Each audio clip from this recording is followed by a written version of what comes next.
2015 mirror removal. If you see our other video, you see how we took the door panel off. And while we had the door panel off, show you how to do the mirror. So this guy was right here, had a little clip behind it. It matches up to this guy. This is how it actually came. So we'll put it back on as if we're doing it new.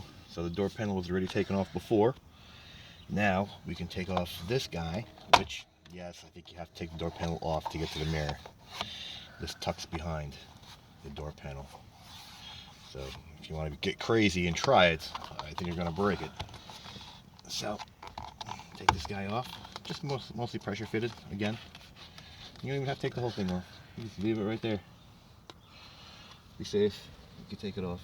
Doesn't matter. A little push pin right there. Let me take the whole thing off. 8 mils, which we don't have on us, but you get the idea. 8 mil, 8 mil, 8 mil. The mirror's popped on, and same thing. Put a new one on. Make sure the clip, it goes all the way to this little guy. And this plugs into this probably module right here, door module. Sends all the signal from the computer.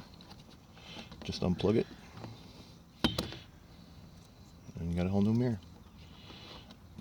Plug it back in, reverse it, bolt, bolt, bolt. Push this guy back in, just pressure fit. That's all it is.